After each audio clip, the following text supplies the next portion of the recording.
بسم اللہ الرحمن الرحیم۔ السلام علیکم معزز اسلامک ڈریم اسٹوریز کے ناظرین۔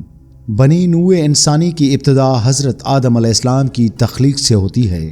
جب اللہ کریم نے حضرت آدم علیہ السلام کی تخلیق کا ارادہ فرمایا تو فرشتوں سے ارشاد فرمایا کہ میں زمین میں اپنا نائب بنانے والا ہوں، یعنی ایسی مخلوق بنانے کا اللہ تعالیٰ نے ارادہ فرمایا جو سوچنے اور سمجھنے کے قابل ہو، ظلم بھی کر سکتی ہو اور اس میں رحم کرنے کا مادہ بھی ہو، نفرت بھی کرنے والی ہو اور محبت بھی کر سکتی ہو، اللہ تعالیٰ کی عبادت کرنے والی بھی ہو اور نافرمانی بھی کر سکتی ہو، یعنی اس میں ہر کام کرنے کی اہلیت موجود ہو۔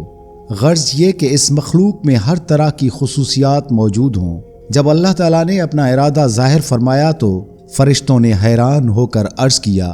سورہ بقرہ کی آیت نمبر 30 میں ارشاد باری تعالیٰ ہوتا ہے کہ جس کا مفہوم ہے، یہ سن کر فرشتوں نے عرض کیا، کیا ایسے کو اپنا نائب بنائے گا جو زمین میں فساد پھیلائے اور خون ریزی کرے گا؟ اور ہم تجھے سراہتے ہوئے تیری تسبیح کرتے ہیں اور تیری ہی پاکی بیان کرتے ہیں۔ اللہ کریم نے فرشتوں کی یہ بات سن کر ارشاد فرمایا کہ جو میں جانتا ہوں وہ تم ہرگز نہیں جانتے۔ اللہ کریم کا یہ ارشاد سن کر فرشتے خاموش ہو گئے، اور پھر یقیناً فرشتوں نے دیکھا کہ زمین پر صرف فساد پھیلانے والے ہی نہیں تھے بلکہ امن قائم کرنے والے بھی تھے، اور صرف نافرمانی کرنے والے ہی نہیں تھے بلکہ اللہ تعالیٰ کے فرما بردار بھی تھے۔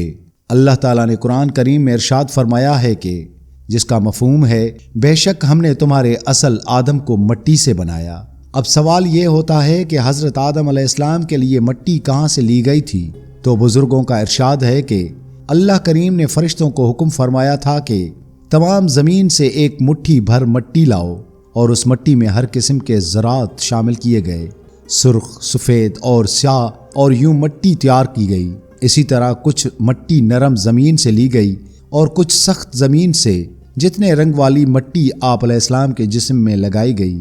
آپ کی اولاد میں اتنے رنگوں والے لوگ موجود ہیں، اسی طرح نرم دل والے بھی ہیں اور سخت دل والے بھی ہیں۔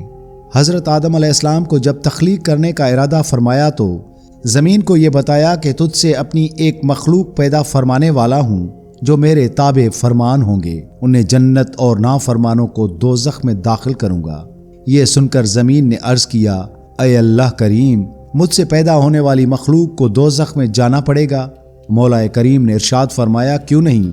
یہ سن کر زمین رونے لگی، اور اس قدر روئی کہ اس کے رونے سے زمین میں لا تعداد پانی کے چشمے جاری ہو گئے، اور یہ قیامت تک جاری رہیں گے، واللہ عالم۔ حضرت آدم علیہ السلام کا قالب جب بن کر بالکل تیار ہو گیا تو فرشتے آپ علیہ السلام کی شکل و صورت اور جسم کی بناوٹ دیکھ کر حیران ہو گئے۔ وہ آپ کے جسم کے ارد گرد گھومنے لگے اور تعجب کرنے لگے۔ اب اللہ کریم نے روح کو حکم فرمایا کہ اس قالب میں داخل ہو جا اور تمام حصوں میں پھیل جا۔ قریب پہنچی تو جسم کو نہایت تنگ و تاریک کوٹھڑی میں مانند پایا، اندر جانے سے رک گئی۔ اب نور محمدی صلی اللہ علیہ وآلہ وسلم سے وہ قالب جگمگایا تو روح دھیرے دھیرے اندر داخل ہونا شروع ہوئی۔ جب سر میں داخل ہوئی تو آپ علیہ السلام کو چھینک آئی، اور جب زبان پر پہنچی تو آپ علیہ السلام نے الحمدللہ پڑھا۔ جب الحمدللہ پڑھا تو اللہ کریم نے ارشاد فرمایا کہ اے ابو البشر، میں نے تمہیں اپنی حمد کے لیے ہی پیدا فرمایا ہے۔ جب روح کمر تک پہنچی تو آپ علیہ السلام نے اٹھنا چاہا مگر گر پڑے، کیونکہ روح ابھی نچلے حصے میں پہنچی نہ تھی۔ اس لیے اللہ کریم نے قرآن کریم کی سورہ انبیاء کی آیت نمبر 27 میں ارشاد فرمایا ہے کہ جس کا ترجمہ ہے، انسان تو جلد باز پیدا کیا گیا ہے۔ اس کے بعد روح پورے جسم میں پھیل گئی تو آپ علیہ السلام کو حکم ربانی ہوا کہ فرشتوں کو سلام کرو۔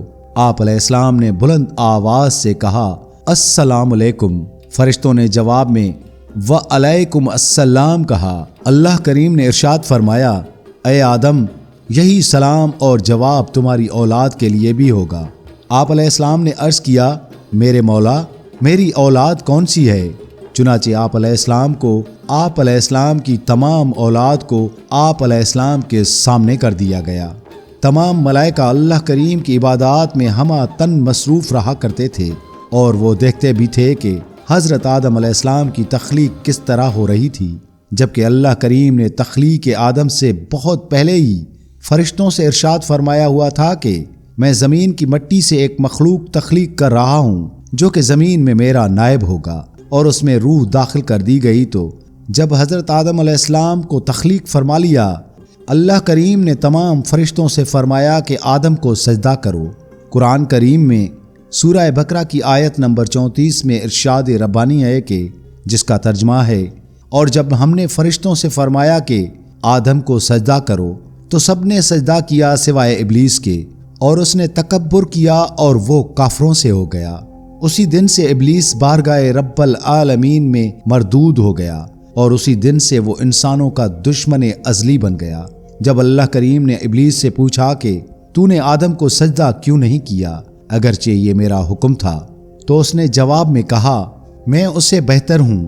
قرآن کریم کی سورہ اعراف کی آیت نمبر 12 میں ارشاد باری تعالیٰ ہوتا ہے کہ جب اللہ کریم نے ابلیس سے پوچھا کہ تو نے سجدہ کیوں نہیں کیا، تو اس نے جواب میں کہا کہ جس کا مفہوم ہے میں اس سے بہتر ہوں کیونکہ تو نے مجھے آگ سے پیدا فرمایا اور اس کو مٹی سے۔ چنانچہ اللہ کریم نے سورہ حجر کی آیت نمبر 34 اور 35 میں ارشاد فرمایا کہ جس کا مفہوم ہے تو نکل جا یہاں سے، تو مردود ہے، اور بے شک قیامت تک تجھ پر لعنت ہے۔ یقیناً ابلیس اللہ تعالیٰ کا مقرب فرشتہ تھا، اس نے برسہا برس تک عبادت کی ہوئی تھی، مگر جب اس نے اللہ تعالیٰ کے نبی کی تعظیم نہ کی تو وہ راندہ درگاہ رب العالمین ہو گیا، یعنی اس کی عبادت و ریاضت، اس کا بے تحاشا علم اس کے کسی کام میں بھی نہ آ سکا، اور وہ قیامت تک لعنت کا مستحق قرار دیا گیا۔ اللہ کریم نے نافرمانی کے سبب ابلیس کو ملعون قرار دے دیا، تو اس نے اللہ کریم کی بارگاہ میں عرض کیا کہ مجھے مہلت عطا فرمائی جائے۔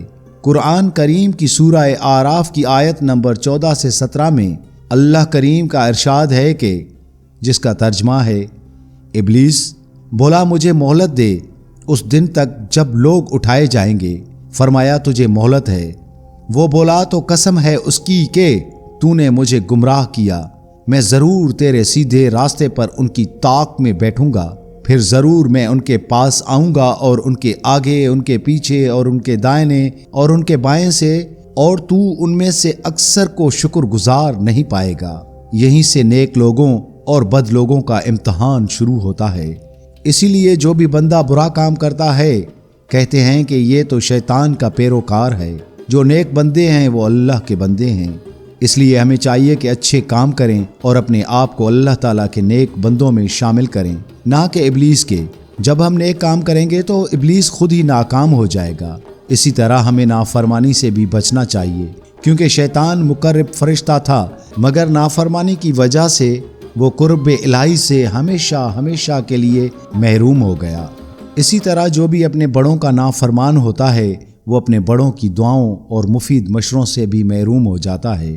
حضرت آدم علیہ السلام جنت میں تنہا ادھر ادھر گھومتے پھرتے تھے، اگرچہ وہاں اکثر تعداد میں ملائکہ موجود تھے، مگر وہ ایک الگ مخلوق تھے، اور اللہ تعالیٰ تو سب کے دلوں کے بھید سے بخوبی واقف ہے۔ چنانچہ اللہ تعالیٰ کے حکم سے آپ علیہ السلام پر نیند طاری ہو گئی، اور اسی دوران آپ علیہ السلام کی بائیں پسلی سے حضرت حوا کو پیدا کیا گیا۔ حضرت آدم علیہ السلام جب نیند سے بیدار ہوئے تو آپ علیہ السلام نے حضرت حوا کو اپنے قریب بیٹھے ہوئے پایا۔ آپ علیہ السلام نے پوچھا تم کون ہو؟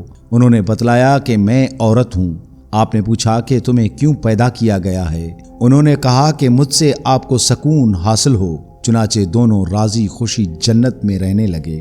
معزز اسلامک ڈریم اسٹوریز کے ناظرین، نیکسٹ پارٹ میں ہم آپ تک پیش کریں گے حضرت آدم علیہ السلام اور اماں حوا کی وہ بھول جس کی وجہ سے وہ جنت سے نکالے گئے۔ ہمارے چینل سے جڑے رہیے، نیکسٹ پارٹ میں پھر ملتے ہیں۔ تب تک کے لیے اپنے RJ سید عبدالوہاب شاہ جیلانی کو دیجیے گا اجازت۔ اللہ حافظ۔